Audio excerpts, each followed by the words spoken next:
छतरपुर हमारा जिला है, वहां से ठीक गड़ा बागेश्वर धाम से 20 किलोमीटर की दूरी पर, 25 ज्यादा से ज्यादा। छतरपुर में एक, उस जमाने में जब हम नए नए दरबार में बैठते थे तो छतरपुर में एक सरदार जी दिल्ली से आए, जो वर्तमान में कनाडा में रहते हैं। तो किसी ने बताया कि यहां बगल में एक गांव है छोटा सा गड़ा, गड़ा गांव में एक छोटे से बच्चे को हनुमान जी की कृपा है, ऐसा लोग बोलते ही रहते हैं। ऐसा सुनकर के वो सरदार जी हमारे पास आए।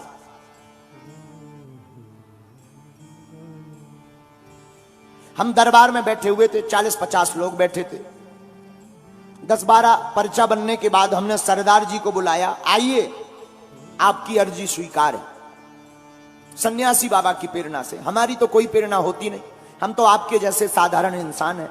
गुरुदेव की प्रेरणा, श्री सन्यासी बाबा की प्रेरणा से, आइए आपकी अर्जी स्वीकार है। वो आए, आकर बैठ गए। हमने पर्चा बनाया, हमने कहा बताइए क्या बात है, क्या पूछने आए। जैसा सब लोग बोलते हैं, आप तो सब जानते, हमने सुना आप मन की बात बता देते, आप बताओ। हमने कहा नहीं नहीं, हम नहीं जानते, जानते तो बालाजी हैं, हम तो लिख देते हैं और भगवान की कृपा से वो सत्य निकल आता है। तो उन्होंने कहा महाराज जी, अगर आप लिख देते हैं तो हमारे कोई संतान नहीं है, आपका क्या कहना है, ऐसा बोला। एक एक शब्द हमें याद है, आपका क्या कहना। हमने पर्चा पढ़वाया, हमने कहा पढ़िए, आप संतान की कामना लेकर आए हैं, कोई संतति नहीं है, हो जाएगी आशीर्वाद। लेकिन व्यक्ति को यह सुनकर प्रसन्नता होती है, उस आदमी को नहीं हो। तो हम थोड़ा चौंके, हमने कहा क्या बात है, बात गलत है क्या। बोले नहीं, बात तो ठीक है, लेकिन आपको ज्ञान बिल्कुल भी नहीं है, ठन ठन गोपाला है, ऐसा बोले सीधा। हमें बड़ा बुरा लगा, पहली बार किसी ने हमारी बेइज्जती की होगी। पसीना आ गया। हमने कहा आखिर ऐसी क्यों। बोले आप नहीं जानते, बेफिजूली का ढोंग घुमाए घूम रहे हो, पैसा कमाने के ढंग है, केवल बातें लिख पर पाते हो। हमने कहा अब भगवान जाने। हमने कहा भाई कारण बताओ। बोले पंडित जी, आपने कहा कि जाओ संतान हो जाएगी। संतान कैसे होगी, हमारी पत्नी का तो ऑपरेशन हो चुका है गर्भाशय का, बच्चादानी का।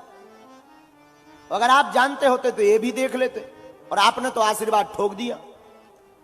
हमें भी बड़ा बुरा लगा। मन ही मन हम सन्यासी बाबा को बड़ा ध्यान करें कि तुमने बताया क्यों नहीं, बता देना था कि ऐसी ऐसी बात, डिटेल दे देते। इतना बताया, डिटेल और दे देते। अच्छा, कई बार ऐसे मुसीबतों के टाइम पर कनेक्शन कट जाता है। मन ही मन बड़ी पीड़ा हुई। अब 60-70 लोग सामने बैठे थे, तो फिर और पसीना आया कि नाक कट ही गई आज। लेकिन तब तक पता नहीं, हमें तो ध्यान नहीं है। भीतर से हुंकार सी भरी, जा कह दिया कि तेरे घर पुत्र होगा, और 2018 के पहले होगा तो होगा, बस।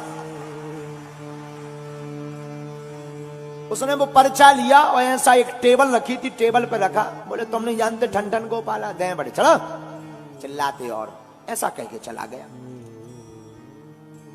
2-3 दिन तो हम अपने गुरुजी से बड़ा नाराज रहे। और हमारी जिंदगी का पहला चमत्कार, हमारी जिंदगी की विचित्र घटना यही थी सन्यासी बाबा की, और हनुमान जी की प्रत्यक्ष महिमा हमने यही देखी। वो तो चले गए। सन 2015-16 की है, इतना स्मरण नहीं, अब तो लंबा हो गया। वो लगभग 8-10 महीने बाद कोई दंडवत करता हुआ आया। उस वक्त हमारा दरबार शनिवार मंगलवार लगने लगा था, तो शनिवार के दिन कोई दंडवत करता हुआ आया। तो हमें सेवादारों ने बताया कि कोई इतनी तपती दोपहरी में दंडवत करता हुआ आया है। हमने कहा आने दो, आते ही रहते हैं, मिलवा देना। झोपड़ी बनी थी तब, कमरा भी नहीं था बागेश्वर धाम पर। हम झोपड़ी में तखत के ऊपर बैठे, सामने बागेश्वर बालाजी का चित्र, ऊपर छोटे से मंदिर में हनुमान जी का स्थान था पहले, जहां बागेश्वर धाम में। हम बैठे बैठे हम दरबार लगाए थे, वही रोज का क्रम चल रहा था। बात आई गई हो गई थी, 8 महीने पहले बात कही थी, हमें तो ध्यान नहीं था। गुरुजी ने जो कहा हो, तो बात आई गई हो गई। गुरुजी ने बाद में हमें समझाया बुझाया कि तुम टेंशन मत लो, गुरु की आज्ञा हमने मान ली थी, बात आई गई हो गई थी, हम ध्यान भी भूल गए थे।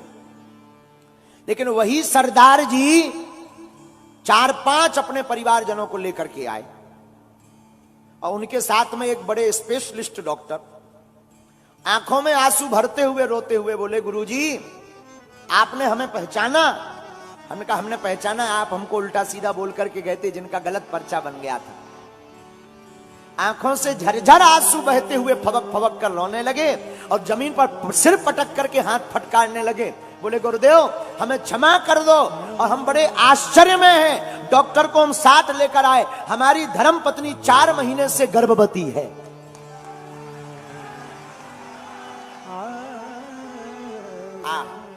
हमारी भी आंखों से झरझर आंसू बह गए, आंखें हमारी खूब डबडबा गई और हमने खूब सन्यासी बाबा की जोर से कांपते हुए जयकारा लगाई कि धन्य है वीर बजरंगबली, आज तुमने इस गद्दी की और संत महिमा की लाज रख दी।